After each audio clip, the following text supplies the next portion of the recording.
आज हम लोग डिस्कस करने वाले हैं ईएलएसएस के बारे में। तो आज हमारे साथ है मुस्कान मैम, और मुस्कान मैम क्लियरली हम लोग मिल करके डिस्कस करेंगे कैसे ईएलएसएस सैलरीड पर्सन को हेल्प कर। तो मुस्कान मैम, आपकी सैलरी आज के दिन में क्या है? 20,000। तो 20,000 यानी कि पूरे साल में आपका 2,40,000 होगा। 2,40,000 में तो वैसे तो आज के दिन में टैक्स नहीं लग रहा है, लेकिन आपको ये पता होगा कि धीरे धीरे आपकी तो हर साल इंक्रीमेंट होगा। इंक्रीमेंट होते होते होते होते ये कभी ना कभी, या उम्मीद है कि 2-4 सालों में ही आप स्विच वगैरह करेंगे तो आपकी सैलरी बढ़कर अराउंड 6-7-8 लाख आसपास आ जाएगी। तो आज से ही क्या ये जरूरी नहीं कि आप सेविंग करें जिससे कि आपको टैक्स सेविंग भी हो जाए और आपको ग्रोथ भी। अभी मैं जहाँ तक समझ पा रहा हूँ कि अभी आपको टैक्स नहीं लग रहा है, लेकिन आगे जाकर के जाहिर सी बात है, हर किसी का एक प्रोस्पेक्ट होता है कि वो अपने जीवन में आगे बढ़े। हर कोई चाहता है जीवन में आगे बढ़े। तो आप जब अपने जीवन में, अपने प्रोफेशनल लाइफ में आगे बढ़ेंगे और सैलरी भी आपकी बढ़ेगी। तो सैलरी बढ़ेगी तो क्या आपने कुछ अभी से प्रावधान किया है कि मेरा टैक्स सेविंग भी होना चाहिए और कुछ ग्रोथ भी होना चाहिए? अल्टीमेटली देखिए, ये ज़रूरी नहीं है कि हम लोग ईएलएसएस पे ही कॉन्सेंट्रेट करें। ईएलएसएस एक माध्यम है जिससे कि टैक्स सेविंग हो सकता है। तो आपको क्या लगता है कि जीवन में कितना ज़रूरी है कि आप अपने पैसे को सुरक्षित या सेविंग कितना ज़रूरी है? बहुत ज़रूरी है। ठीक है, मैं जहाँ तक समझ पा रहा हूँ, मैं एडवाइजर हूँ, मैं फाइनेंशियल कंसल्टेंट। उस अनुसार लोगों को ज़रूरी है थोड़ा कम पैसे को सेव करना ज़रूरी है। Tax saving is different, tax saving अलग चीज है, लेकिन पैसे को बचाना बहुत ज़्यादा जरूरी है। क्योंकि आप चाहिए नहीं चाहिए, पैसा खर्च आपको जरूरत है, उसको बचाने के लिए एक हैबिट बनाना पड़ता है। उस हैबिट से आपका पैसा, उसके लिए ईएलएसएस एक ऐसा प्लेटफॉर्म है जहाँ की आपको मार्केट लिंक के अनुसार आपको ग्रोथ भी मिलता है। एग्जाम्पल लीजिए, ईएलएसएस छोड़ करके आप एफडी भी कर सकते हैं। 5 साल की एफडी कीजिए, उसमें भी आपको टैक्स सेविंग का प्रावधान है। आपको 80सी के अंदर रिबेट मिल जाएगा, लेकिन वहाँ आपको क्या मिलेगा? वहाँ 5%, 6%, 7% का इंटरेस्ट मिलेगा। इसमें हमको इंटरेस्ट नहीं मिलेगा ना ज़्यादा। राइट। लेकिन उसी जगह अगर आप ईएलएसएस में इन्वेस्ट कर रहे हैं, वहाँ पर आपको बढ़िया इंटरेस्ट मिले। इंटरेस्ट पे मैं नहीं कहूँगा, वहाँ ग्रोथ मिल रहा है। ग्रोथ कैसे कि हर साल आपका जो पैसा है वो इक्विटी मार्केट में लग रहा है, और इक्विटी मार्केट में लगने के कारण आपका पैसा मल्टीप्लाई हो रहा है। आप अगर एफडी किए 5% के अनुसार 5 साल बढ़ा, लेकिन आपने अगर इक्विटी मार्केट में ईएलएसएस के थ्रू इन्वेस्ट किया तो हो सकता है वहाँ 12, 15, 20% तक का भी आपको रिटर्न मिले, जिसके चलते 5 साल में आपका पैसा डबल भी हो सकता है। तो वहाँ 2 फायदा हो जाता है।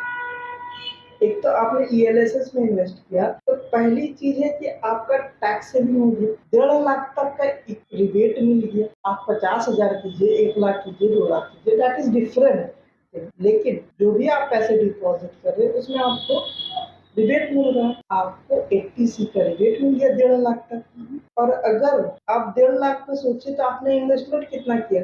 आपने 1.5 लाख रुपया, अगर एक एग्जांपल ले लेते हैं कि साल में आप 1.5 लाख रुपए जमा ईएलएसएस, यानी कि 12.5 लाख रुपए, 12,500 रुपया महीने। आपकी सैलरी धीरे धीरे बढ़ जाएगी तो आप कर पाएंगे, और हमारी इच्छा होगी कि आप जल्द से जल्द उस प्रावधान तक पहुंचे। तो वहां पर क्या होगा, आप 12,500 रुपये अगर महीने बचा रहे हैं, सेव कर रहे हैं, तो 1.5 लाख रुपीज का सेविंग। 1.5 लाख रुपीज में आपको अप्रॉक्स 45,000 रुपीज तो ऐसे ही रिबेट मिल जाए। एग्जाम्पल लेते हैं कि जो व्यक्ति कमा रहा है अराउंड 10 लाख या 8 लाख रुपए, उसको टैक्स इतना कट जाता है, लगभग 45-40 हजार रुपये टैक्स कट जाता है। बचता क्या? तो बच रहा है ना, 7 लाख रुपया वो इन्वेस्ट कर रहा है, 7 लाख रुपया वो कमा रहा है, उसमें 7 लाख बच रहा है, उसमें से 1.5 लाख रुपया टैक्स में जा रहा है, तो 45,000 रुपये उसका टैक्स भरना है। 45,000 रुपीज टैक्स उसका बच जाता है अगर वो ईएलएसएस में इन्वेस्ट कर। ठीक है, तो 45,000 उधर बच गया, और आपने 1.5 लाख रुपए इन्वेस्ट किया, और उस पर भी, उस 1.5 लाख रुपए पे भी ग्रोथ मिल रहा है, वो बढ़ रहा है 30% से।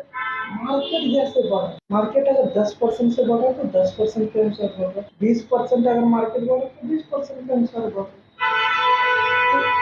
ये आपको डुअल बेनिफिट देता है ईएलएस। ईएलएस ऐसा प्लेटफॉर्म है जहाँ पे आप इन्वेस्टमेंट करके अपने पैसे को भी बढ़ा सकते हैं, साथ टैक्स से। तो हर एक व्यक्ति जो टैक्स में आ रहे हैं, जिनको टैक्स लग रहा है, उनको अल्टरनेट ऑप्शंस जो है पीपीएफ है, पीएफ है, उसके अलावा एनपीएस है। एनपीएस बेसिकली करना चाहिए क्योंकि वहाँ पर एक पीडी का बेनिफिट मिल रहा है, लेकिन सेविंग ईएलएसएस के माध्यम से करने से बेनिफिट ये है कि आपको डबल, आप जहाँ की पैसे आपका डिग्रोथ करता है वहाँ ये डबल ग्रोथ कर देती है ईएलएस। लेकिन ईएलएसएस में एक भी एक क्रंच है, आपको सही फंड सेलेक्ट करना बहुत जरूरी है। उसको सेलेक्ट करने के लिए आपको एक सही एडवाइजर का जरूरत है, और सही एडवाइजर के लिए आप अपने लेवल पर भी ट्राई कर सकते हैं। उसके अलावा अगर जरूरत हो तो हमारे प्लेटफॉर्म पे भी ट्राई कर सकते हैं। हमारे हेल्पलाइन नंबर पे आप कॉन्टैक्ट कर सकते हैं, ताकि आपको सारी जानकारी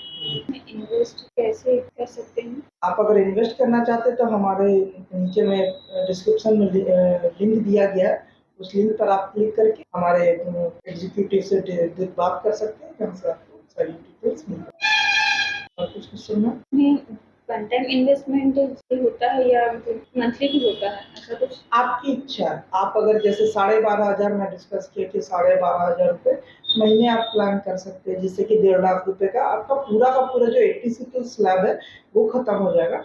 उसके अलावा अगर आप इकट्ठे करना चाहते हैं कि नहीं वन टाइम में हम 1.5 लाख रुपए डाल देंगे खत्म, या आप ज्यादा भी डालना चाहते हैं तो आप डाल सकते हैं, इसमें कोई रोक नहीं है। मिनिमम अमाउंट 5,000 रुपीज है, मैक्सिमम आप जो भी इन्वेस्ट करना चाहे वो कर सकते हैं। इसमें लॉकिंग भी होता है जी? हाँ बिल्कुल लॉक इन होता है, आपको 3 साल का लॉक इन पीरियड है। लॉक इन पीरियड के बाद आप कभी भी ड्रॉ कर सकते हैं, 3 साल का लॉक इन पीरियड आपको है। और कुछ है? Thank you.